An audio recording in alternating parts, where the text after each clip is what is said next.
This is K.M. Weiland, and you are listening to the 602nd episode of the Helping Writers Become Authors podcast. I hope you enjoyed this week's episode, 7 Tips for How to Add Complexity to Your Story. So, you want to add complexity to your story. Most authors do. Complexity just sounds so sophisticated. It sounds like one of those novels or films that are taken apart and analyzed by really smart critics and professors. It sounds like taking your story to the next level. And in some ways it is. Complex stories are things of beauty. These are the stories that entertain audiences beyond just the moment. These are the stories we come back to over and over again, gaining some new insight or appreciation with every rereading or rewatching. There is, however, a difference between a story that is successfully complex and one that is just complicated. I talked about this in last week's episode, Is Your Story Too Complicated? Here are 9 signs, in which I shared in answer to reader Lila Diller's request, could you define more clearly what you mean about the difference between complex and complicated? In that episode, I pointed out 9 different ways stories may be unintentionally and deleteriously complicating themselves. Most of these examples had to do with too many random pieces that just aren't coming together into a cohesive whole. In this week's episode, I want to take a look at the other side of the coin.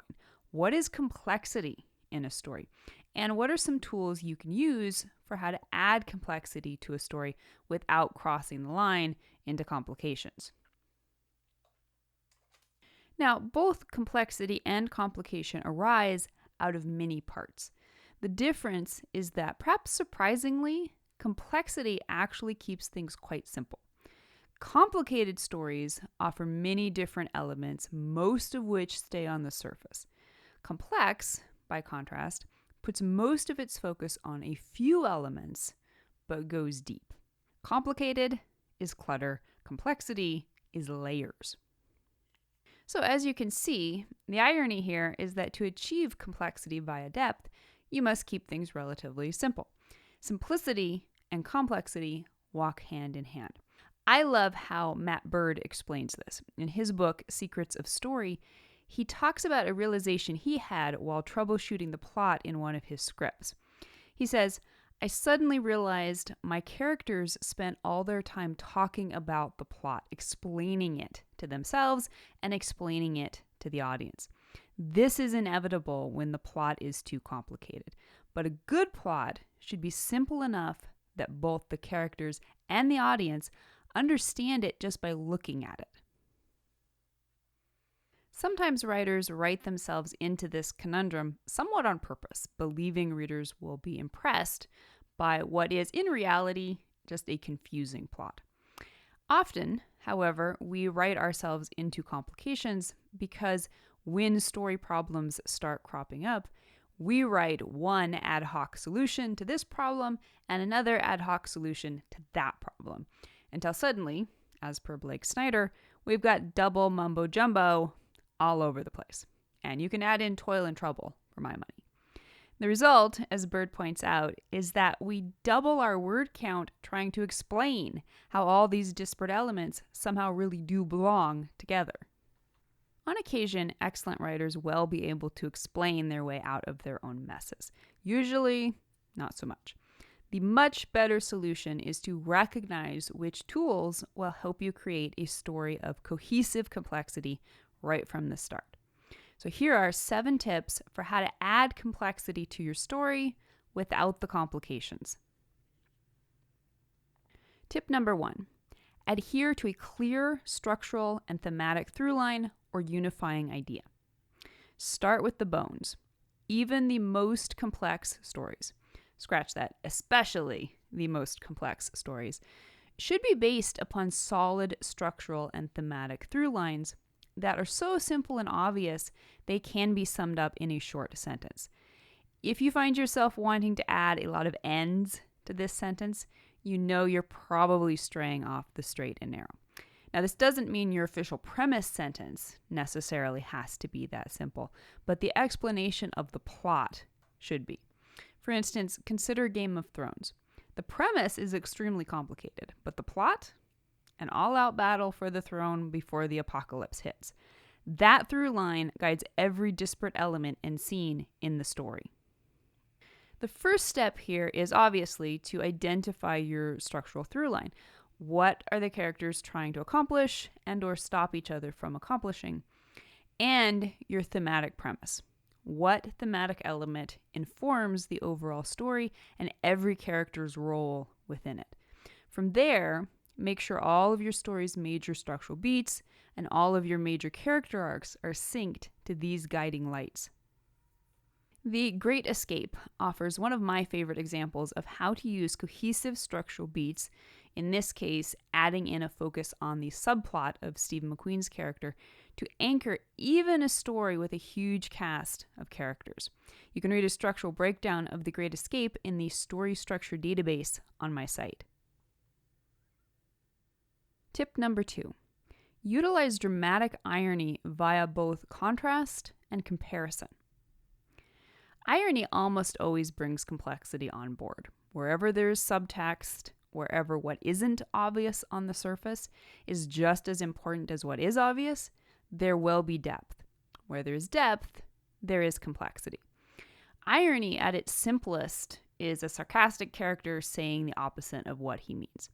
At perhaps its most complicated, dramatic irony is a satire that you aren't quite sure is satire, an entire story built as a subtle critique of the very thing it proposes to be, such as famously Jane Austen's Northanger Abbey.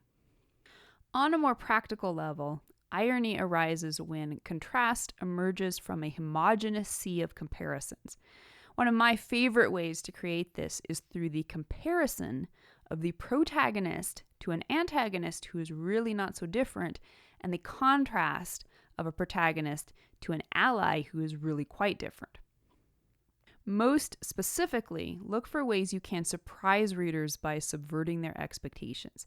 Maybe they expect your child character to be adorable, but really she's heinous. Maybe they expect the antagonist to be heinous, but really he's the adorable one.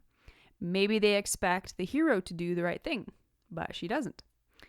Surprises by themselves will not necessarily create depth or complexity.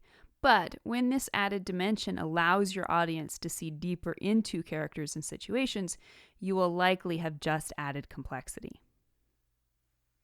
For example, one of the reasons Gollum from The Lord of the Rings has become such an enduringly iconic character is because he surprises us. For all his grotesqueries and even downright evil, he is also the earnest and heart-wrenching Smeagol whom Gandalf encourages Frodo to pity. Tip number 3. Create thematic squares. A straightforward thematic expression based on a solid character arc is enough to create a good story. But if you really want to up your game into complexity while still keeping everything streamlined, consider the thematic square. This wonderful tool, originating in Robert McKee's book Story, is something I've discussed in depth in a recent episode. Basically, it allows you to fill out all 4 corners of your story's theme, exploring not just a proposed positive truth, but all its many angles and oppositions. Because you're focusing on one theme, you will maintain simplicity, but by drilling deep on that one theme, you can suss out all its potential complexities and give those really smart critics and professors something to talk about. For example, the Western True Grit explores themes of justice and injustice, with every character representing some varying face of one of these polarities. Tip number 4. Make use of the 4 corners of opposition. Similarly, and something I also talked about in the episode about the thematic square, is John Truby's tool from his book, The Anatomy of Story, which he calls the 4 corners of opposition. You can use this to develop a robust and fleshed out plot. Conflict between your protagonist and antagonist is simple. Conflict between your protagonist and the antagonist, protagonist and the sidekick, the antagonist and the sidekick and the love interest, the protagonist and the love interest, the antagonist and the love interest. You get the idea. That's complex. And you don't have to limit yourself to just 4 characters. Basically, this tool is simply a reminder that conflict, aka obstacles, should not exist merely in a straight line between your protagonist and your antagonistic force, but potentially between every character in a wide array of possible relationships. This doesn't mean everybody has to be at everybody else's throat full bore all the time. The complexity only gets juicier when there are nuanced degrees of opposition in each varied relationship.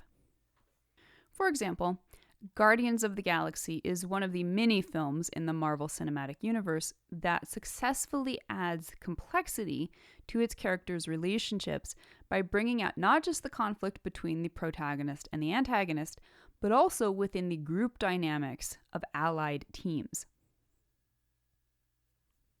Tip number 5. Focus on rich archetypal or metaphoric intent. Spot-on symbolism is one of the most powerful ways to add complexity to a story. Why? Because symbolism is inherently both simple and complex. Symbolism is simple because it elicits a universal response from audiences.